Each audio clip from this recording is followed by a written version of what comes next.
của pi sung nôm em chu a ấy ho in nôm lên đi sung van tul pia i chen đi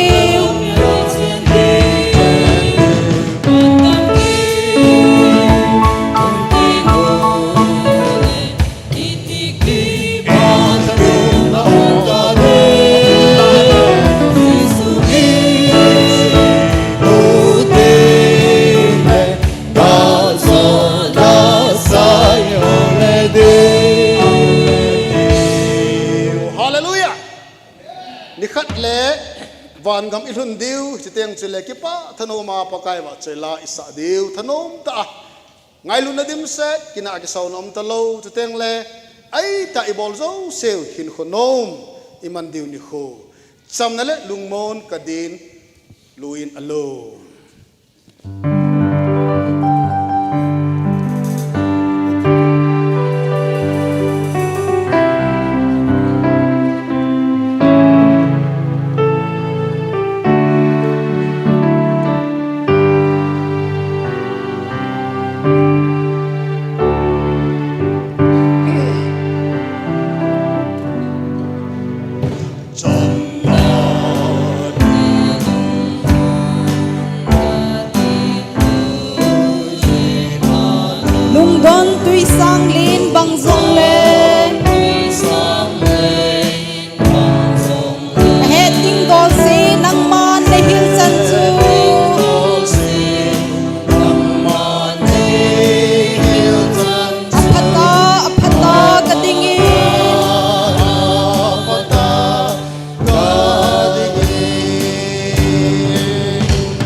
ngui tin zakhala som sagiri pakai tahat panin hanun kila saute bon chau ni ngui tek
ki pau min ni la pha e pe wa pathin thangwan man lang mitam ta in hitabang kai khom na hi mang thei ta hi jong la ho ko sung weng sung ho bung sung pathin dam na e pi na lai zalun tun la pha chom cha hung ki man cha na diu gun to ho cha hi le mission mo pu na hung kilam kai diu hin tin tun la pha na phat hom to ding kondak ti daw tin ke ma hung in ka tin pau kai lo bum thu pi ding cha hi le pa thangjang diken chairman mission department tun phat ma sa penin tawn mang ding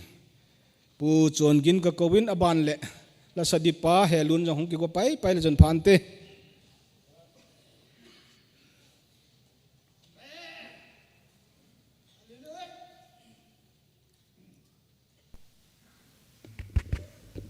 hello taute ki helti nei lo abang hinjinga khin naw kadam naw ko pau hinjingwan om pathe nalung se jalen tunin ni kho jong naman ka khosung ka weng sung ka gam sung boi na le helen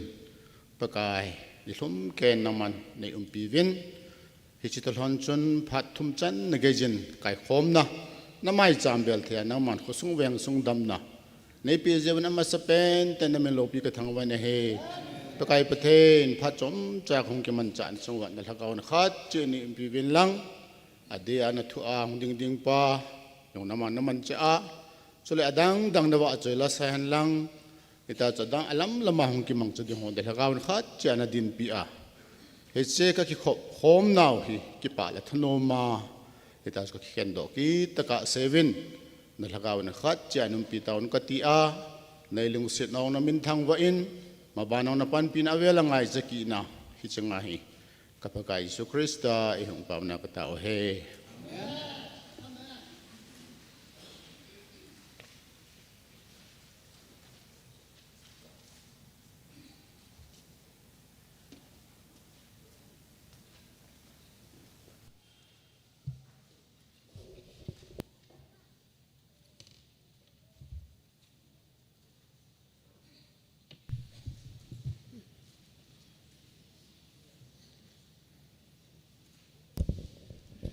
อมสารประเทศทางวันสางเป็นกันเป็นเฮตุนหาซองปกายหมายจันเบลหกภูมิเตหาเจ้าเสียนบนซาเป็นหาพาประเทศทางวันเห็นลังเกณฑ์ซองดำนักในหันจารินตุนหาซองปกายลูกปีนติงินพัดสอดปีก็ไว้ทำใจตีเตลาฮีสาวนิ่งกเตเทียมวางกเทียมหันป่วยย้อนกันสาขิลข้าหันซองในเฮ็ดทีมดีเป็นทีมนักกันนี่จะเว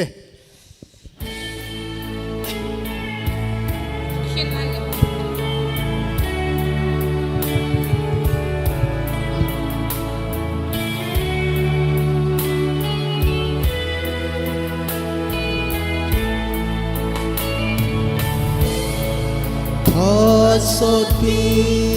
ก็ไว้ทำใจออกกาไฟในเงินสีนอกระถิ่นโซปูพัดสีสหกคงที่โลกระถิ่นนั้นนาในไงดำนี้ด้วยวัดขัดเล่hal khat mo ipa mandya sile geya ima sinding lo kisi gong len tha ke sang ka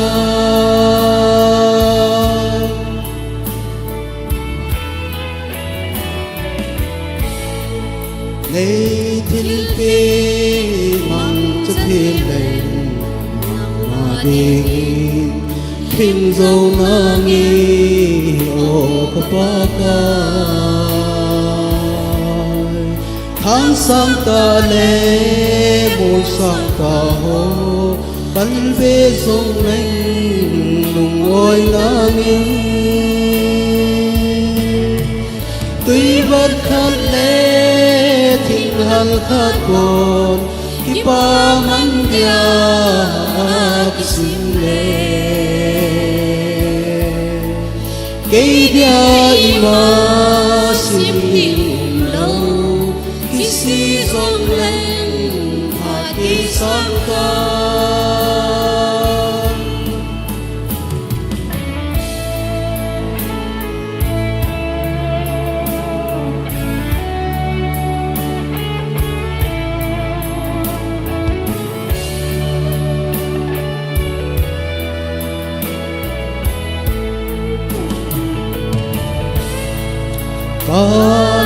Bao trên đi buồn bạn có khi sung đây buồn vì xa ta điều gì tha gao khát bê dòng quyền ngầu ba lắm em phù đi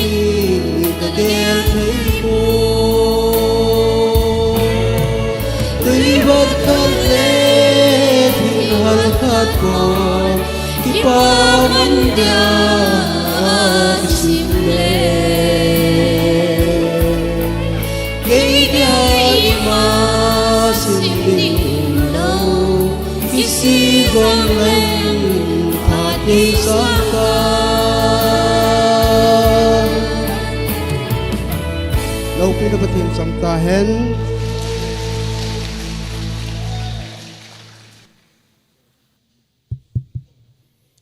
pa umin lungmun ta pha zo se hen lan do pa chon gin chunga ki pa thu se yun abana wa choi la hin sate ni helun le loi nu amani chunga yong ki pa thu se win malama pathin pathe bu jing hanen lang nu pa la sa khom ki ti ha in om be set pun i khosung wa yong hin mani yong ki pa pi om le jenge tun abanin Bible chang sim ding pu lal go thang mission secretary pan simintin aman han sim chai chai le laya mili la sa ding akitin nu zo zam le loi ho ma hon an sa di hin amon la han sa song wa chu sum don khom na mission department hon hin nei di he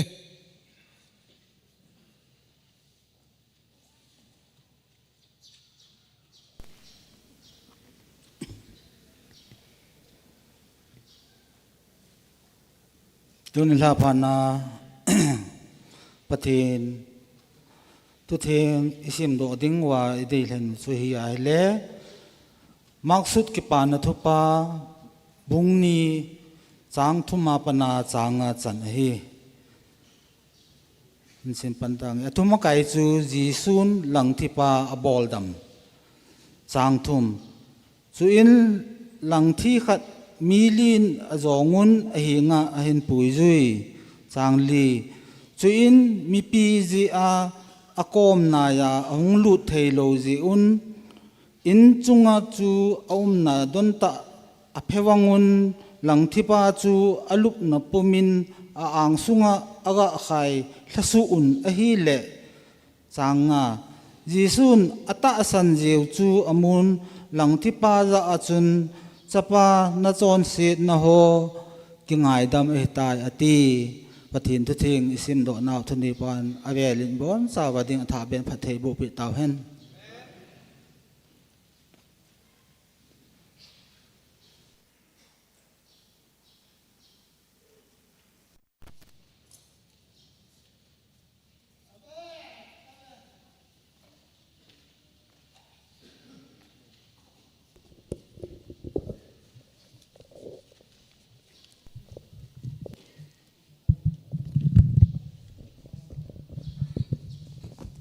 Hello, hello, hello, hello.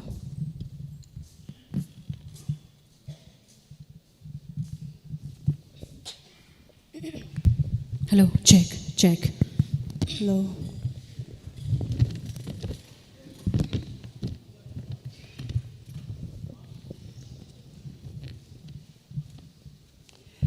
Hon zong pathen lo pina dingin zona phongdo ovin tila kain sa diu he.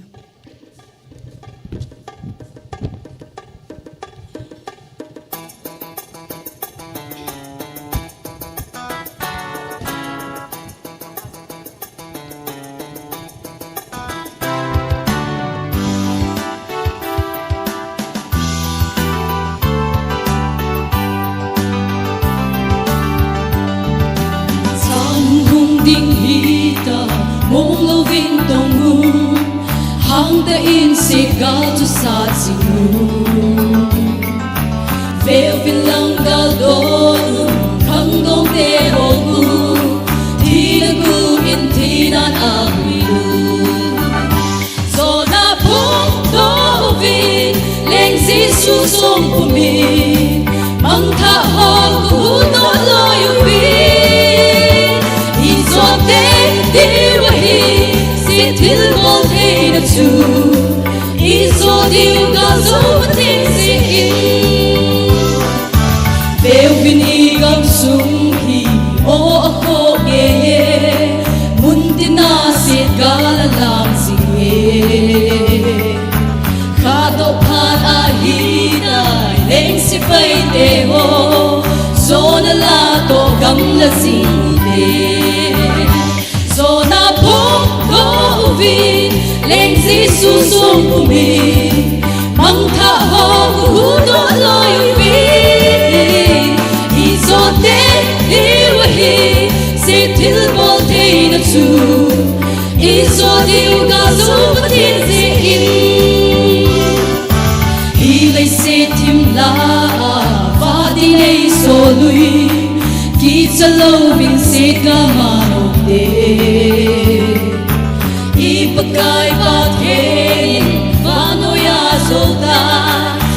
sanan zona ichan teidi zona phung do vi len jisu som kumi mang tha ho hu do loi vi izote diwi si thil bo the chu izodim ga zo patin se Deo vini gam sung hi o ako ye muntina se gala lang si kado phat a hi da leng si pai te ho zona la to gam la sing u te zona phung do vi leng si su song pu mi mang tha ho hu do loi vi izote diwi se thil bol the na chu izodim ga zo patin se so na phung do vi leng si su sum pu mi mang tha ho ku do loi vi izote diwi se thil bol the na chu izodim ga zo patin se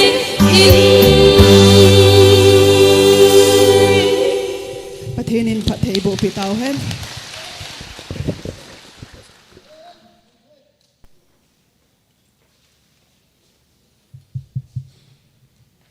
pa umin nute ho pathin wa china la si sathiam ta ta ine yuin ki pa pi le jengin nupi ho hila sa athiam thewin program hi an siam ji teng lewin aveng veng ai tol di heti khat ki lol na ka nei lo ai tai veng yo sa nupi tu a sunday la sunday ki la khun sa nga thim che hanan sa ki na lai di he veng tang ho jong tu la la sa ho cha thiam thewin jite ho jong malama lakil no hai pon tho ta nan sol jing diu hi ka ga tim pi ki naw hin tin ma jong pathin pathe bu ta hen ongei ta ta nei zalun tu hin tupi phat ni tan tupi pan pathian pathe bu chang pumin phat mun hin kilo hen ti chu chairman pa kan ti men he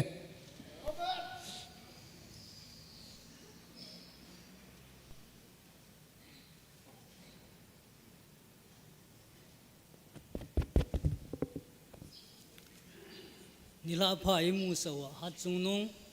pa pathin masapenin thangwa na pisu ke yutin pathinin igam sungu boina ijanum jong le tunil ha jong ama mai champhung in bel thin ho hi ama milung sen ichanu hi jalin avel velim pa pathin thangwa na peute chuteng le tunil ha ami pi te jong mi tam ta pathin ho khom dinga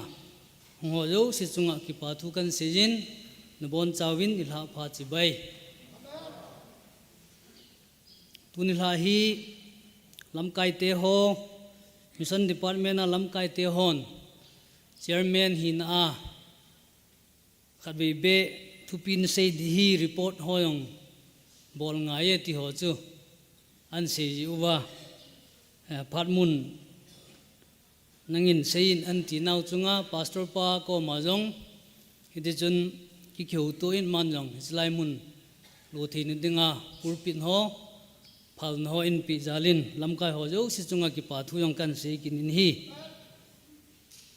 amasa penin pathin thu chomchai sei musangwin e ho missionary report ka abol nomin homung mi te hon het num di jong ta sanomin tu tu a hi modbung hobungin missionary ijat igo jubam tiong hi hello yong itam diu kata sanin hi chun modbung hobungin tba through a igo yu henlang juteng le hislai muna kuna direct nga igo yu henlang teng women society hon igo yu henlang yong le aban banin tham khat het the diwin in phung do ing kate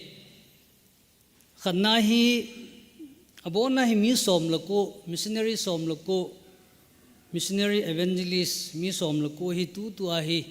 yo modbung hobung mi ten sum ipe wa ego jo hi ti hi masape na kan sei do nomin amini chu kan simding hi ni jong le kisim long le ha bai hat be se lo diu hi achu bona hi mi som lo ko hi ti hi an he ma sawitin khanna chu tulsing khatara ama hi Rajasthan Banswara muna umhin tengla pau khu seingam ama hi Myanmar kale muna missionary na atohin athum na chu jang khulun ama yong hi Myanmar silup gamkaya missionary na atohin ali na hi Eunice Saya ama hi Lamphel chutengla Mantri Pukhuri area na atohin tengla lammin lun kipgen ama hi Churachampur area hichi mi nga ho hi TBA in agoi aiwang ai ho bungin sponsor ibo lu hi ti hi ai in tengla agup channa chu Surendra Bhuria ama yong Rajasthan muna omahin ama hi le ho modbung Women Society 10 TBA through agoi hi asagi channa chu Kiran Kumar Bista ama hi Kanglatumbi area igoi johin age channa hi Yubras Bhatarai ama hi 4000 area chitengle Dipak Limbu ama hi Irang Padwan ai tiro langa omhin ama hi le people khulam misau insungmi te to yo modbung hobung ngin hitia hi join sponsor ibolwa igoi johi chi Dipak Limbu hi Kiran Bista le Jubras Bhatara ma niwang hi le dairenga hisahi manin tulop thasi angkila lani tiong chuka asei do entin asom channa hi Joseph Singh Sei ama hung Myanmar na tong hi in ama hi le Myanmar Christian Mission ho ama vil suina noya hon tulop ipewa ki go hi asom lakha channa hi ngulhang letmin thang ama yong Myanmar Tenzin Missionary Field tengla somlani channa gorlang letmin hau Myanmar Witok Field chutengla asom la thum channa hi pa mango len maya ama yong hi Witok Mission Fila na tong hin chi mi thum ho hi le pu khup ne sit lo le family ama hon sponsor abol hi ti yong chu ega phun do in somlali channa hi le home evangelist so khana Reverend Dr. Lunsat Nina Chu Puthangjang Kajolpa Tengle Somlu Athum Channa Reverend Pathong Amothum hi hongki goble mi somlu hongitan somla sigi channa golang lamtin thang ama hi youth missionary ho MBYF on sponsor tu abol hi somlage channa hi le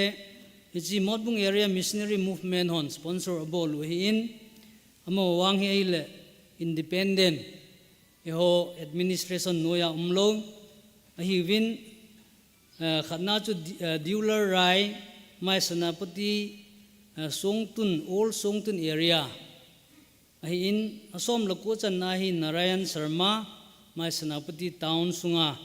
ichi kolpau tho yo si la na to hi so bona chu mi som lo ko hi tu tua yo modbung hobung ngin igoyu ichi modbung area missionary movement ama ho apuma hi mi som lo ko hi ti chu ga phun do hintin chu teng la khat ka sei tha nom cheile om talo pu let sk lun kam ama yong hin sekmai tulpi sung hi food ke te ding pathin thua tia nasata na anato na hin golang khat anamudo in ama min chele khwairak pam Solomon ama hi hiji modbung khosunga mi them khat ki loi khomo hin ama yong hi bidi yong ani kisim sa in ke yong kajawin Jorhat na bidi kasim chai sa win chiwin Bangalore MTH yong kisim chai sa in yingkum chanan jowin tu tua hi ama yong Silonga tu ong lungding July tarik nga teng le Meitei Baptist Church Silong muna hi pastor dinga ma yong installation program umding hi ti yong chu iga het tha diwa kan phun do entim pathinin modbung Baptist Church song missionary som loko hitia chu pathin lengam ke lin denga igoi the jalwin bumi te ho zo se chunga jong ki pa thu kan sein no jalim pa pathin kan thang wa kin ni hi chuteng le abana hi ki pa ta khan hi masanga missionary box hon lai 2017-18 lang to iga isa mala tu hin missionary box so ayong pathin lungsin in sumidon do atamin tu kum April la idon wayong chun lakh som 10,13,595 ina dong do win isoyong hobung miten pathin ingai lut naw tengla pathin lengam ke lin denga panila naw jala lakh som khabi dona lakh som ho idon do theo hi pathin thangwa omle jing ni hi jinai hin aweng wenga idon do ho hi thamkhat kaga sei phung nom khat omin pathin zala ikha bol na diu chuteng la ikitil ho ben diu ha pan ben zal ha pan be thi na diwa kaga sei ben nom khat chu Bethlehem weng hin lakhat to sang som gu blisagi to jali to som ina dong do win teng le ai thu weng hin 69,950 teng la Salem weng hin 65,030 ji weng thum hi kaga la do nom khan omin ai chu ikiha bol thin diwa iga sei nomu chu hi le Bethlehem weng le ai thu weng hi alet aneu hi in hi akibangin in som nga langa in som nga lugu teng le in som gup ti vel chi in hi weng te ni hi kibang ai hes in atam hlomi ai wang langa hi sumidon do hi vel le Bethlehem weng ai na satan hong tamin ya ai thu weng te yong hi pathin zala hitia chu improvement iga nei te ni room hi ome ti pa hi isei do no muin hung kha bolutin teng le Salem weng ka la kin chu ho khusunga dinga hi Salem weng weng neu pen hin awang amo sum don do yong lom pui ti yong chu hi in tua August teng yong le missionary box in hon ki diu hin obung mi te tu masanga sanga tam jo che koi do ding an ki go kinutin pathin henga tauna puma sumi koi se se wilowa isum koi do hin koi ta na to a sagaw mang thayo hu do na a hong pan thin dingin tauna pumin sumle pai ho yong an koi kinute tiong chu ikitem naw hin tin tu hin ho senior pastor pa yong hi ki pa pi ta chu teng la pa chat ta ahi kati nom na chi pham ti le pathen na to na dinga hi ama jong hin hitia chu decision hi clear ta tengla bold decision hi aman alain tu masanga Nepali missionary evangelism hichi ho modbung le 4,000 area hi door to door preaching born na dinga jong hi request kan an bolwin isa jong hi amon angai chanu chu at least 25,000 tabang chu kangai chawi tina wa yong hi ho pastor palam kai na board of deacon lam kai chengin I maja kinil bautam umlowa 25,000 chu sanction e bol pi yeng hin hi cho yong hi head of department in hoita decision ala aile koi ma support loading ki umpoi ti pa chu hi jin ma yong pathin mang chajing hen lang pathin langam na ton dinga hi nasata vision ani ho yong hi practical la aban ban in pudo thin divin pathin ama jong tengle lamkai ho jo se pathi na e bu hen tiong chu pathin nga itaw na hi in chu tengle tulai wanule set akhan tu dung yu hin chon set na jong akhangin chu tengle lep na jong azat zat omin minu mi patam te in cha te ho khangdong te ho achung wa lep nong lungo jong e thei te puwin ichanu ichapa yong chapa phana iti yong le ho het luwa ain khomandan yong anadi lo mai thei aphat mandan yong anadi lo mai thei teng le it bang phat aman ham alol it bang lungel ane ham it bang attitude ane ham ti hi yon kya mat do yo lo heta ni jein tulai wan le se na khangdong tamta non christian no ti lo wa ho christian society ayong ขังดงจ้าจ้าฮิตอาจูปะเทียนหูฮิยะคริสเตียนฮิยะอนุปาคริสเตียนนิสุงาหงเซลีนาไอวังอามาลอามากิขายลีอามาลอามากิทัดตีโหฮิอีปิยากูนาฮัมอิติอาเลจ้าเตโหหินวันนู้เลเสขันตูนะฮีอามาหอนอเดลูวินวันนู้เลเสขันตูนะฮีไอโลลังอามังยองอมูวินฮิจิอาฮี depression เนี่ยลุงเกนเทน่ะไอโลวาลกิปาโลน่ะตั้มตาเนจิอาเหตุบังอาอามาละมา suicide case ที่ยองฮีโย Christian society ยองอมดาป่วย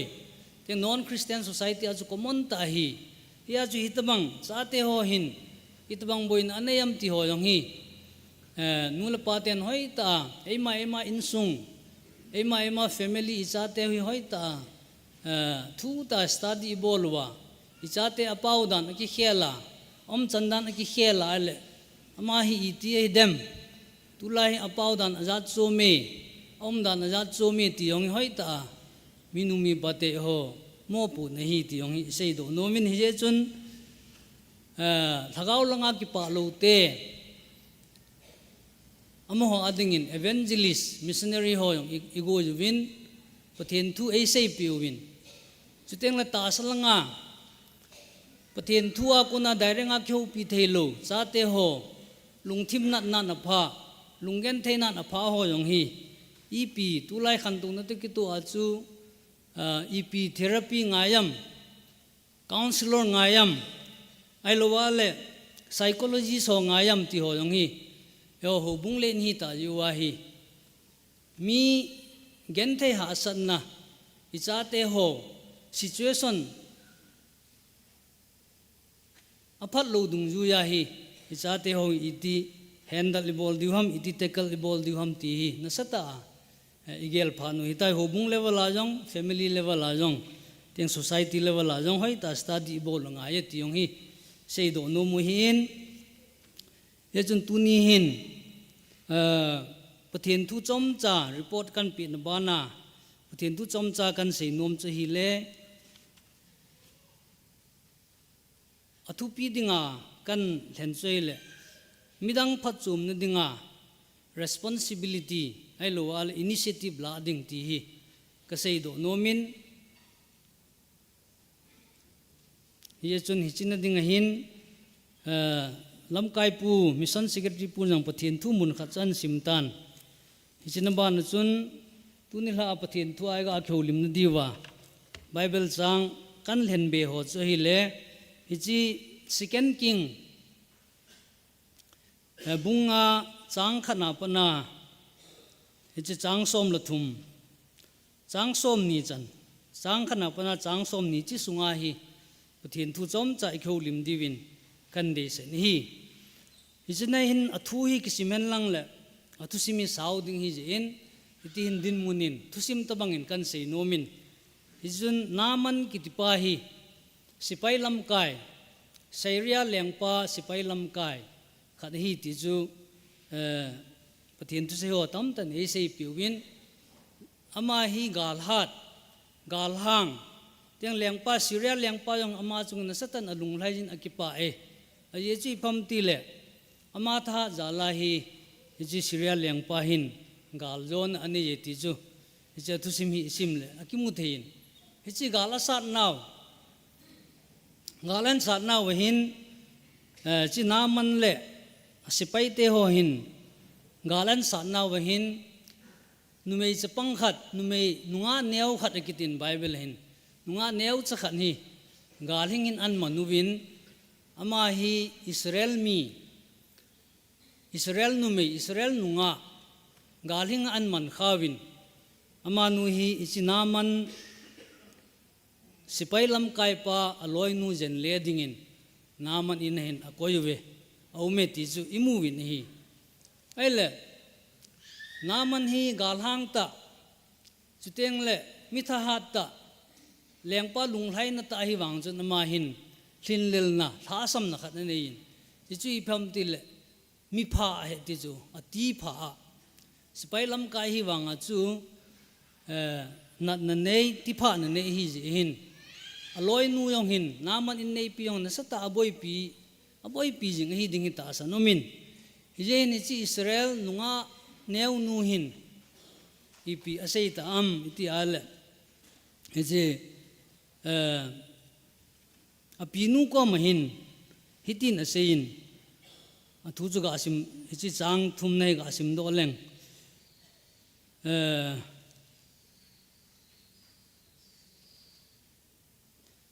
nunga nu hin apinu za asein kapu se pailam kai pa hi Samaria khupi a thiam gau pa ko ma cheng hi ta vele thiam gau pan ama hi atipha abol dam pe te ding a hi ati pathin athu theng sim nau emal som pi wen lang hi chi nunga nu hi ama adin muni vele wen su pite ho nunga chapang a hi ding ta sanumin a chu nunga neu chakhat akitin nunga chapang chiong chu galhinga hungkiman tengli insunga so dinga ki koi ai lo le lengpa ji nu jen le mai dinga ki koi nunga chapang hi in ai wangin ama hin hilaya hi ipi responsibility ai lo ipi initiative alam ti hi ve na le pasan umta nu me chapang hi ye chuman se hi apupa hi akho sain adam ning ama nong sata na gel khoin ya cha pinu ko ma hi kapupa hi Samaria gama thiam gau pa ko ma cheng hi lang le thiam gau pan bol dam te di hi ti thu changa sei do phan hin ji naman jong hin dam ding ade ye jun lungtima ching jingin ji nunga chapang nu thu sei hi ama na sumil pon jun lengpa ko ma report bol tai lengpa ko ma sei ju Israel gama ko na galhinga hung ki kai numei chapang nu khun numei neu nunga neu nu khun hitin aseje ti chu athu chu ase ya ele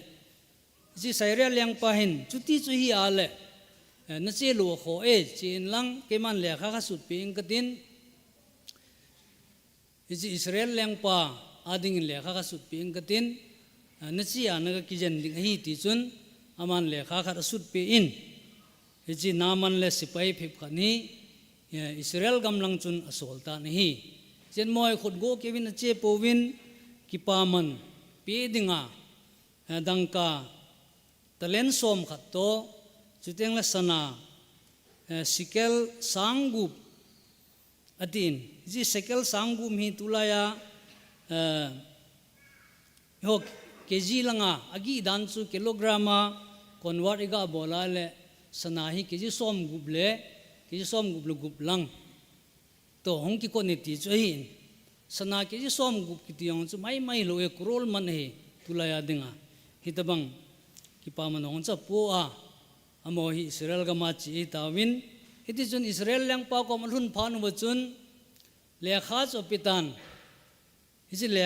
lekha cho pitan hi le hi lekha ki sun chu hi lekha hi ne nga hi Syria lang pan Israel leng pa adinga asu hi hichi lekha hi nhenga ahung ki hlut teng le keiman kase pai pa naman hi nhenga kan sol hi ti ana hen lang sule atipa hi nabol dam pe ding de na kan sol hi ti ana hen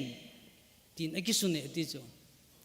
ale hichi lekha thon hi Israel leng pan asim pha na hi lunghanga ta cho kei pathian be kei ham ken mi ka thi sa mi kadam sa kahin sa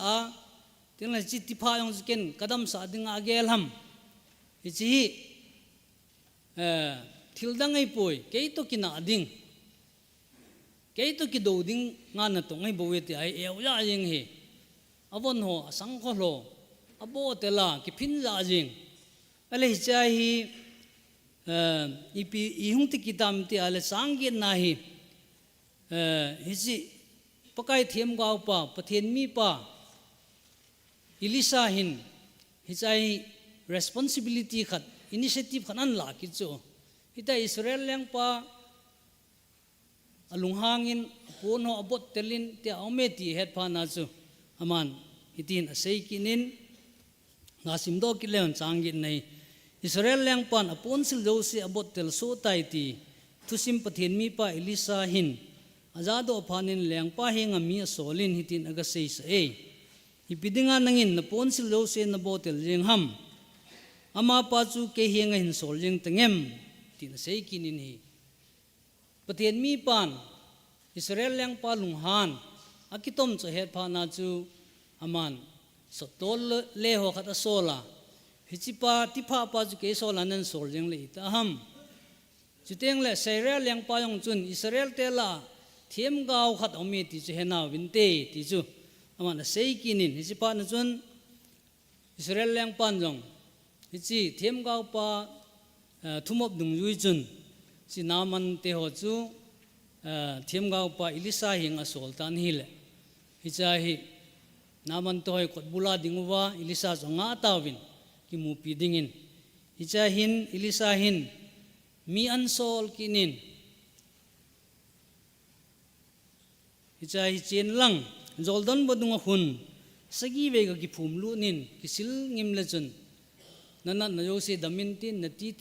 teng la na ti pha ho thing sel ding hi tai ti chu mi an sol ong sei pi kille sai boy ki na ta chu naman lunghang ki na ta chu aman agel ding dan hi chan kama gen thei ta kyunga ama lung gela chu them gau pa chu Elisa chu hung do in tin kata sa dam mo hi thamle len tin akhot ngamin tin patheni nga taw namangin tin hiti chun ei bol damin ti ti ama expectation hi ki ne he ai wa nga chu Elisa chun hiti chu killo chu mi an sola chen lang Jordan bodunga ki sagi ve ga ki phum lu ni lang ga ki sil theng le chun nanat na jo se dam ding na then sel ding hi ti ong sei pha na chu naman lunghang ki na ki tom ja jeng ki le he ya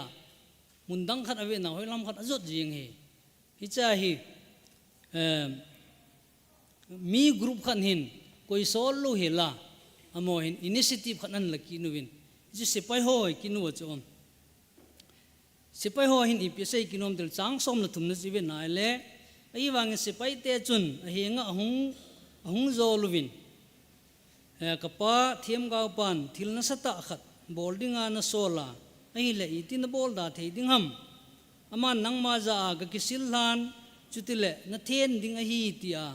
asai kal wala chi ipi pen ba asai na lai ding ham tia hi sipai ho hi hi lam kai pu sipai lam kai pu naman henga hunguwa ama chongjol kinu he thiam gau pa tu sei chungai phot phonin ipi yong le ti chu amo hin sipai lam kai pa kom hong taw kinu nei la chai na hin naman jong chu Jordan balung lang azonin tengma na sei khachu le ti achu badung khana chi a ki sildingi ale Damaska langa Syria gama Damaska gama tui theng tam ta umai loham Jordan badung sanga theng theng a ksil thei loham ti yong chu man phun chil na anane jin hi hin la sipai hon ama zo lovin i pi yong la pathen mi pan ase chu bol phot phonin tia zol phanu chun ama jong achi in Jordan badunga chu sagi ve ki phum lu na kisila le ata sa chu now sen bo so bangin athing sel tai ti hi pathin Bible thing ai movin hi chun pathin thil bol thing na nasata amu do in hi chi naman jong hin hingjing pathin tu tu ai hon jong i howu pakai pathin ni aman jong ata sa ni ti chi movin hi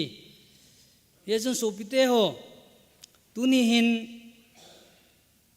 higa ngai to ale chi nasata konjong angan si jong hilo konjong asol jong hilo hita initiative part hin loi ngai to le ho Christian te son na dinga kilom ta sinu mei chapang nu yong hi gal hinga kiman mi na tong dinga ki koi mai hin ai wangin aman jong apupa adam na ding akho sa dan teng thilpha hen ho ito banga Israel gama midam sa thei pathen mi pa ata sandan ho chu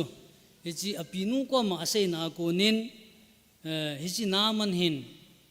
dam thing na an ne ti chu imu theiwin hichin tunin e ho jong anunga ho jong teng nu pi ho jong ki gel neo pok te pathenin engan se naw hi hitia chu i society wa e ho bung sung wa ประเทศ hello ลายห่อหูอินจดเจ hello ลายห่อไอ้ลูกว่าเลยประเทศลำยองเกลพะโลลายอ่ะวันนู้นเลยเส้นนบสานากิบูลนั่นลายห่ออีจอยอีปีอีโตเทยวมอีปีลำปีกวนปีเทยวมอีตบังอาปัดอีลาเทยวมที่ไปอีเกลขอสู้เกยวะปันอัฐตาอีลากิดีวินนุงอาห่อเตียงเละนุปีห่อยองอิติมูวินจุดเตียงละโกลห่อยองอิติมูวินโกลห่อยองอิตบังอาจูอีบอลที่อยู่ตั้มตะอเมเฮียจุนki phalam pote alo la ki gel neo pote alo la min ei sol nga pote i bol the chan hi e gam sungu wa dinga i khosungu wa dinga panila jing divin i ki ti mu hi teng la pathen mi pa Israel thiam gau pa Elisa yong chu leng pa lungim na leng pa boy na ho ahead pha na chun aman koi sol long ngai lovin ke komen solin atin hi ya chu pakai tha chate ho diken ho ke poi alo la reverend ho ke poi ho yong ki phalam po te for example yo reverend ti ho kip jong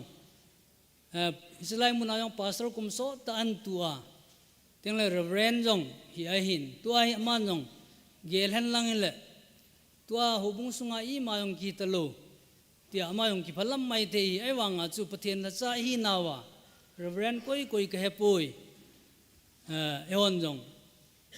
boi na nei lungkham na nei ilam kai ho yan lang nam sunga lam kai ho yan lang gam sunga lam kai ho yan lang csu lam kai ho yong amon jong no ho tau pi na no phat thei bu na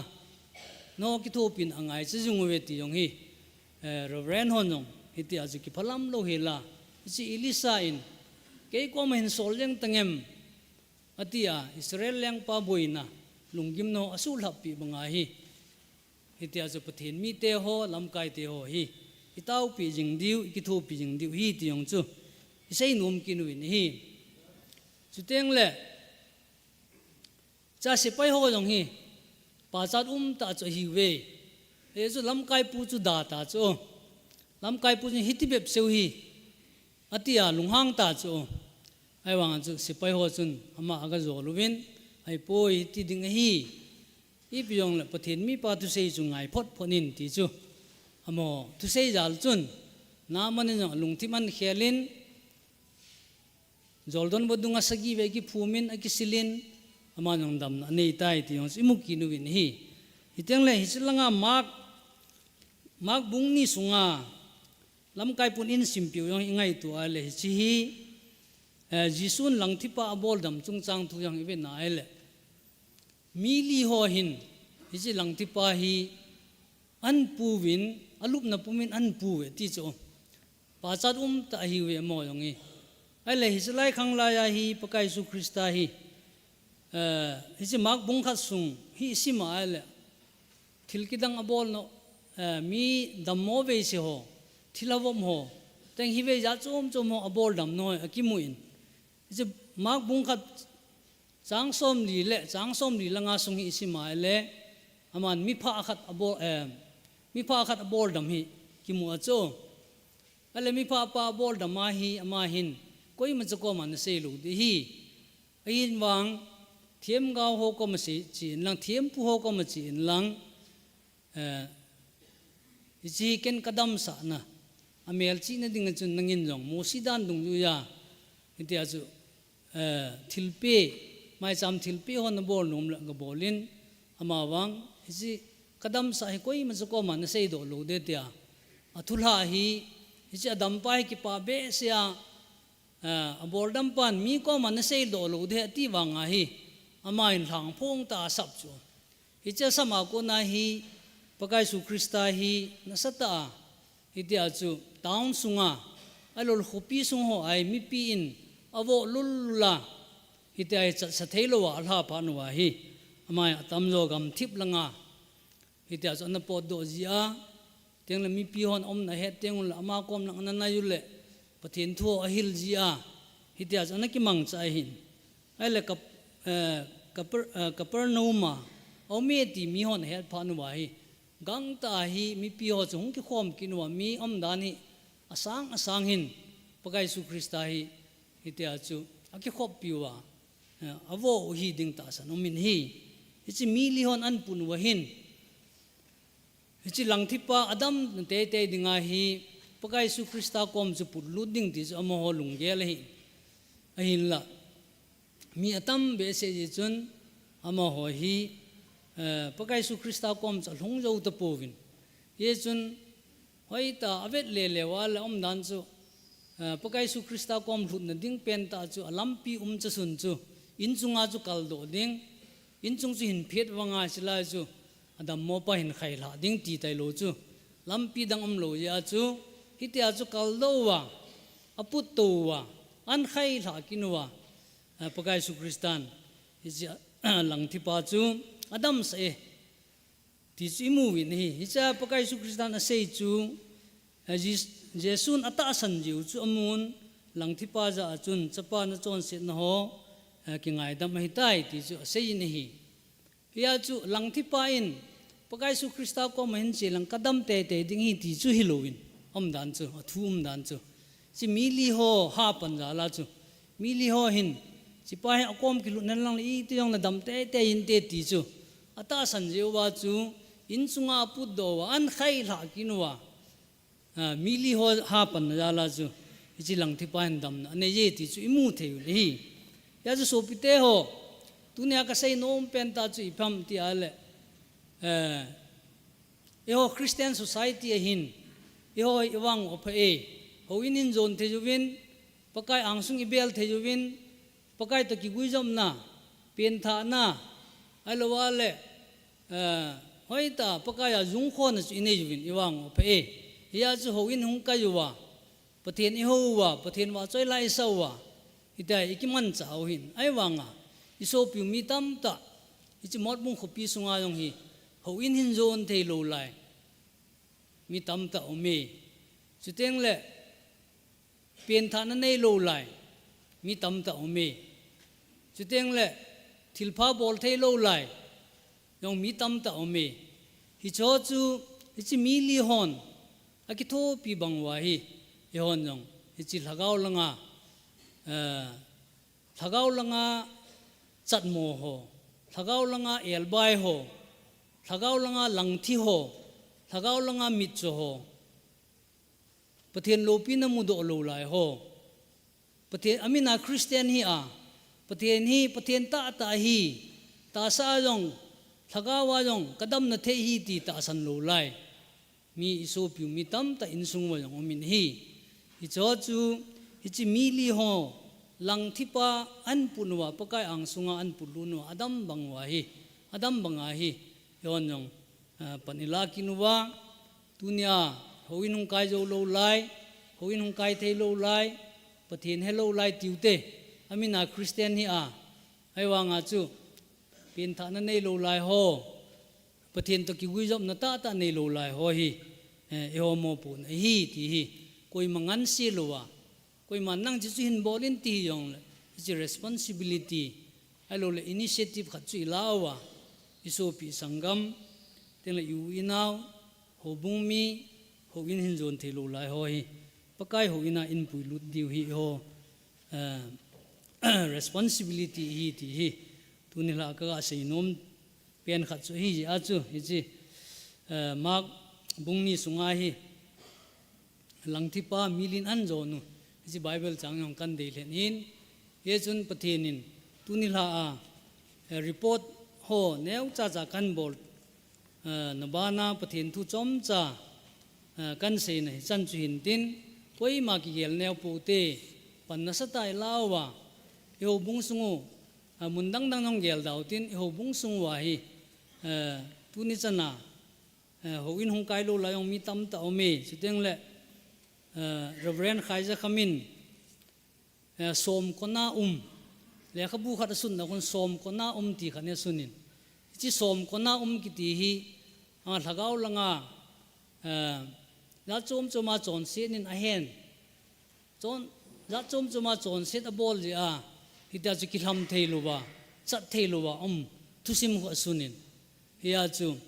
chon se na mi hemin chon se na i bol teng le ta sa jong lagawa jong kila samin ita banga chu phar khana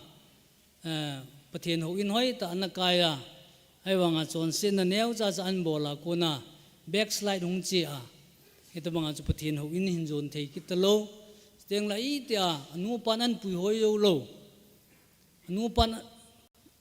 ho in jot je dan a hil lo mo mo yong chu umin tin teng loi khat chu hlep na anoi le sen nupsa na hlu na tu ne ai pakai ang sung hin bel ngam talo gu cha ji ham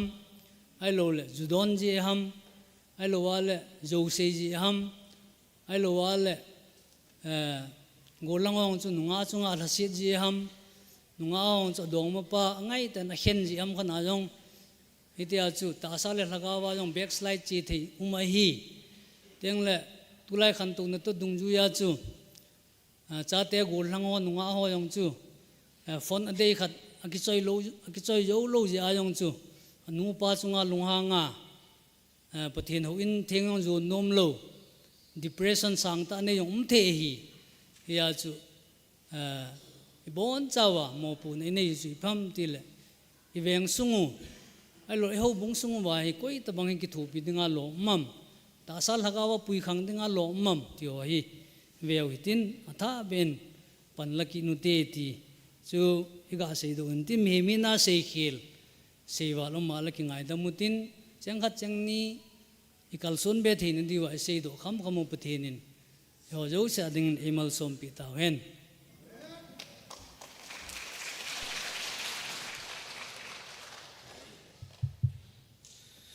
ki paumin aya pu thangjang mission chairman po akomin thupi ngei ta sanadola in commanding ti thu elohi pata angai ho dai phat chompi di o hen ama jong mabana hisanga phazole thim zo an pathin ma puijing ta han ti chui ga thum pe hen tin tun men society chairman pun phar khan an thumin tun man pha ga pe hote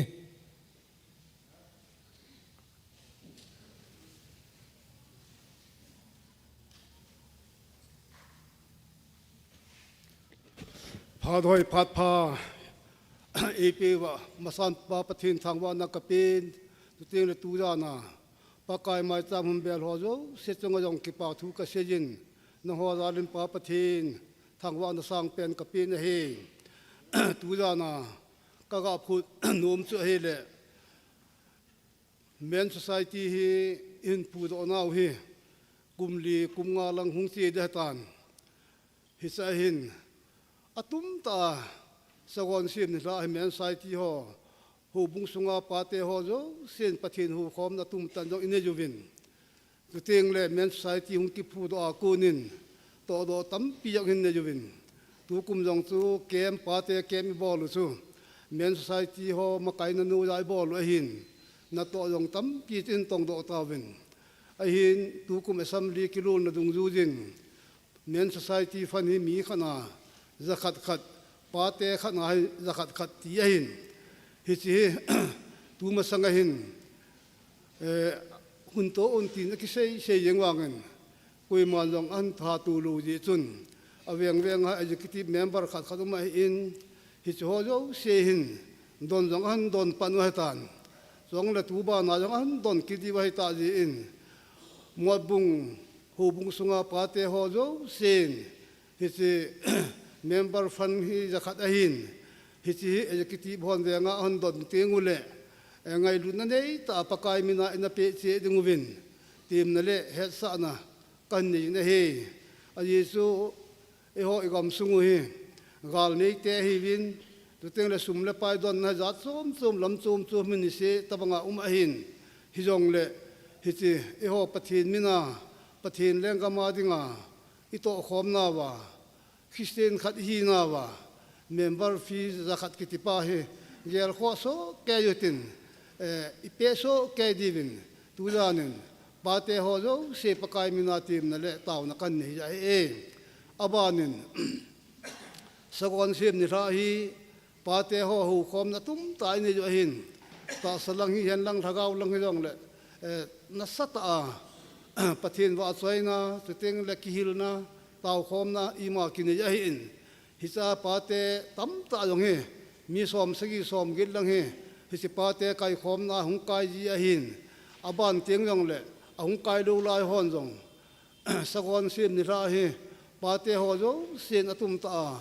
pathin i ho khom na hi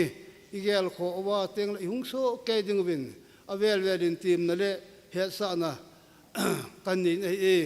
tu te le minu te ho zo sen jong hisa pan nan la wa sagon sim ni paten atum ta pathin hu khom na kai khom na hi pate ho zo se jong he in ki wo sa wa hitabanga chu pan hen nan la su ke ding win nu te ho zo se jong tim ne le taw na kan e tu za na mi tam ta hi si member fi hung ki don hen agel thim lo jong umin tin a he thim lo de hin hi si chu pate ho zo se ni se assembly ki lo na dung du da chu I pe se dung wa tu za na men society chairman khat hi na pate ho zo se nga tim na le sa na kan e ka ki pa e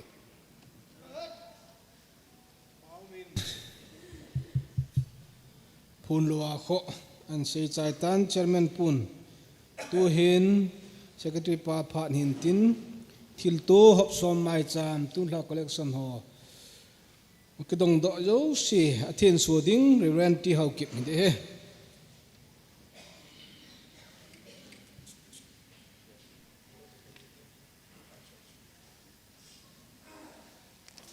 hello tuần này mission department làm cái nói dân cái paten paten yêu khomovin mission chairman pun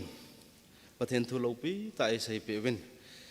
Dikan pu mission chairman pu chunga ipakai ju jesu menin ki pathu kahin phongin mazalin pathen thangwai nam han sole tunla mission department lam kai na noya ikiman cha naw sunga programa panmun hung chang ho kondak bol hen ki patna taw namang hen chuteng le wa chaina la hinsa sopiteni nu pa hin bible changsim chule mili wa chaila esa piu nu te ho zozam ne mi neu nu min hoi thêm lẽ riêng bên cái tiêu khổ một viên,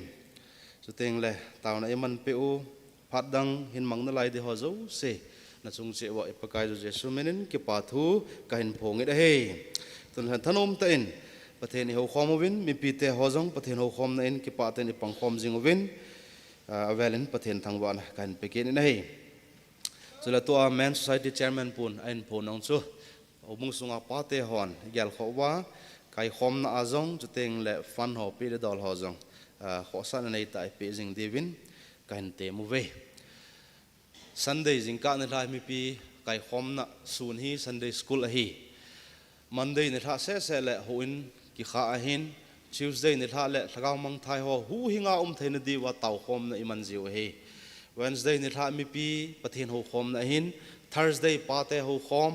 Friday nu te pathen ho khom Saturday khang tha te pathen ho khom Sunday ju jing ka na tha mi pi pathen ho khom hi ye chun pate nu te khang dong te ho jong ema kai khom na phat hi teng thanom ta pathen ho khom na ho a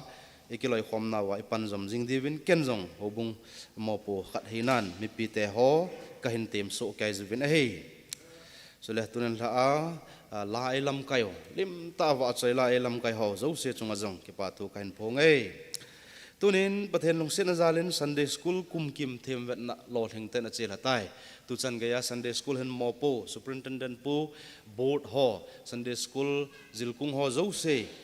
pa chat na obung mi pi ta thengen ka hin pen ama ho zalin pathen thangwa na velen peki no hite chule pathen pha sa le ong thung ding Sunday he hobung activity calendar events calendar ikise mudung zuya kum kim assembly inena diuni kho hetai he chun ongrung ding pakai ni kho 5th July 2026 hobung kum kim assembly he cha hi pangdinga igot so kai devin mi pi te ho kan te masave ongrung ding Sunday hi thasunga dinga pakai ni kho masapen hung hiding a hin izong le aphat nading gelin nau pui kin hi thani dan ka zo in bolo hitin July hi khat ve off August pakai ni khoma sa perjing ka la nau pui kin theng ding a hi ti zong het devin kan te mu ve abanin hallelujah prayer band ho hin nampi dam na ding lagaw mang thai hu da na dingin thase le first Thursday ni se le angola pakai anga kisunem puma tau khom na mangjinguvin tu chunga hi onglong ding Thursday ni 2nd July 2026 hung ding hin amun hi sapermina KCC hobung hiding hin hiche angol taw na hi hobung mi pite jong apang thei chan ipan divin in te movin apang thei chan hiche pakaya ki sunem puma angol taw na hi ipan divin ken jong hobung lam ka ta thangin mi pite kain te move banin tuni ni tha kai khom ki khenteng le borop diken to khom pilam kai ho phat chom cha church office ai to khom divin kain te movin a hei tuni ni tha a missionary adinga itu khom za no chagoma dang ka sangko le jaget ta som ko hi 9890 hi tu hapta sunga Tuesday ni tha lagaw mang thai ho huda theina dinga tawn lam kai ding Reverend Dr. Hun Sat heading hi nilai ni tha pathin thu SAP deu pumang cha misa Vice President TBAI heading hi Man Society kai khom na thu sai ding putong lun assistant pastor hentin Sunday jingka tengle pulam sat hawum former pastor Modbung Baptist Church and pathin thu SAP dingu chule Sunday ni tha tengle senior pastor pun pathin thu SAP dingu hi jingka jingpi taw na hi angayin pungli apa na punggup ki ka sungin ei ma dei dolce ataw khom jing in tin punggup le ke teng le mipi taw khom na inei zom jing ding hin Monday to Saturday sunga lam kai ding pulam chon pulal boy gorang kailen thang gorang lamtin thang pu chon min lal pu sk thang len mang ama ho cheng hi hidi wa hi ti chap ta sunga ikiman san diu achom lam ta ka hin pon do hi hen tuni ni thain ga hoi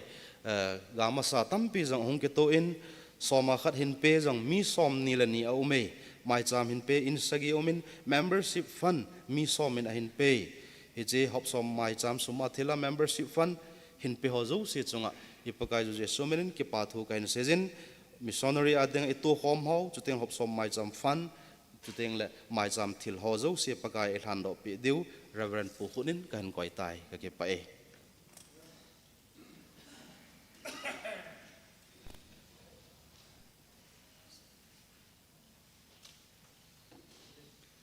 pakai kai pa thu se yuk te kai ke pa we he pa tu ni ra chan ge ya ta san cha te ho na mai cham bel the ya na nga ko na phat thei bo nei chan na chang thang wa na nang ma kan pi ni tu ni la an jong ke pa na thu la to ga pomen na cha ten mai cham kan bel na wa pakai nang ma phat thei bo changa so ma khat hin pe ho pakai ma ho ja lin thang wa sang pen nang ma kan pi ni so ma khat ka thil khol nen hin nun chu teng la wan gam bang kot kan hon la phat thei na let he la ka sun la pi di ne ve sung la wa kom lo de he ti na ke tip na tu ni a jong pa ka hin pe ho chung na phat thei bo na pi di jen thang wa na ka pi ve ma wa na jong nang an lon hin pe jeng an nang pa ka che le tu ya na an pi so ma khat ni che sum jong he na la cha ten leng na to na man cha ding wa hi je inพัดเทนบูดินนะขุดเทงากันหลานดอกกินนี่เฮป้าไม่จำเห็นเสียมาอินซึ่งมีเตหอจังอังไงจานหอในเฮงรุ่นหนูว่าทางว่าปุ่มทุ่มนาตาวนะนี่หออบอนสันนังโกนาโลเห็นนั่นปีจีดิ่งเงินนักมากระทุ่มปีเวสุดเองแล้วสมยงนั่นแรงนั่นโตน่ามันจะดิ่งให้เย็นนั่งเงินพัดเทนบูดินนะขุดเทงากันหลานกินนี่ตูนี่ฮีมิสซอนเนรีมอปูนาไก่ขอมนะนี่ที่สงวนนะซาเตน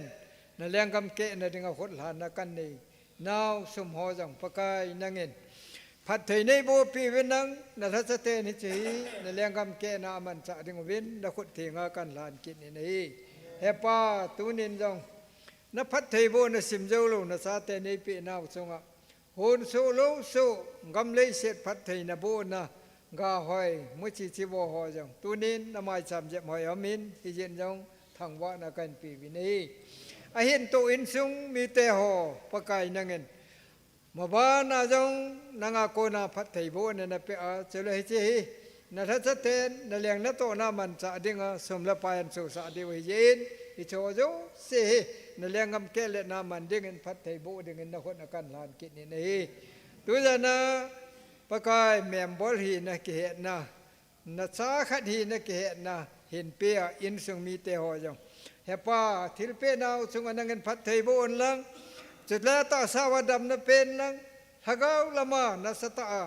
กิลอยคอมนะปันละยิงไทยดิ่งินตัวจันเมียนบอลสิมินเปหอยเสตุงอาจงปัดไทยบุญนะปีดิ่งินนะก็มากระทูมันนี่กบอนสาวตัวจันนะนางเทียงอ่ะหงกิจอยลุ่นนะคนเห็นหลานดอกทางว่าปุมานะปัดไทยบุญนะง่ายจากกระทุมกระตาวนาวที่สนัยเจ้าว่าประกายเยซูมินอินสานปีเวนอาเมนฮาเลลูยา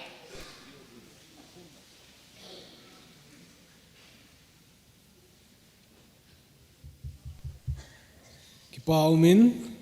ประเทศนินอิตาอุนหอสร้างอินพัดใจนักอินปุยอินตูนและลำกายหอหงดิ่งดอกวินลังคริสเตียนละเกยมาครอสไปกะเฮจันีละสมสกิละกุจู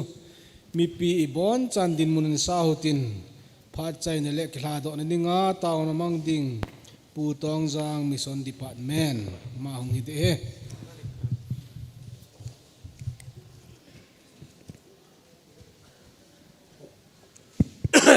มีปีบอนจันดิงอุยเตปะเทียนจานันวัด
din Mitong pite lai hin Kay mo kakitsong ding hong Iji lay sit suma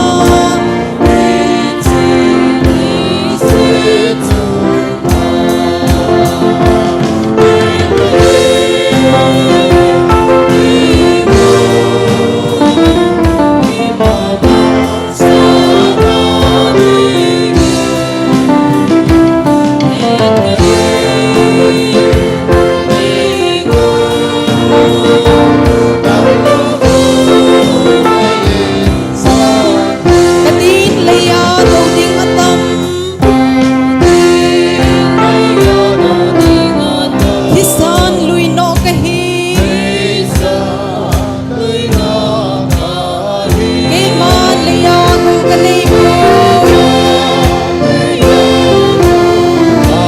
Pakay bong ay huding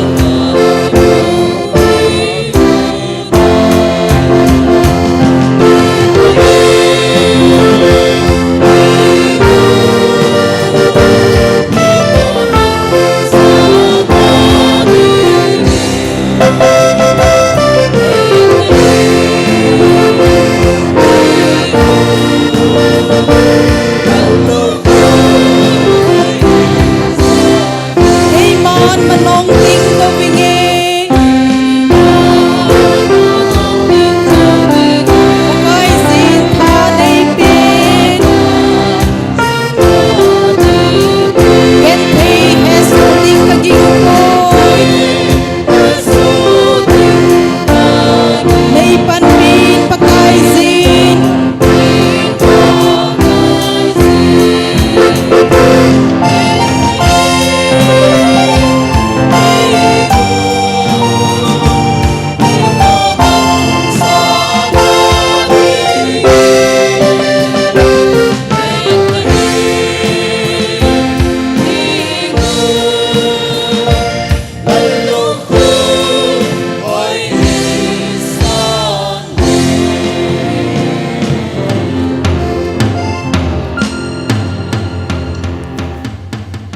Patin thang wa na kay man nay nge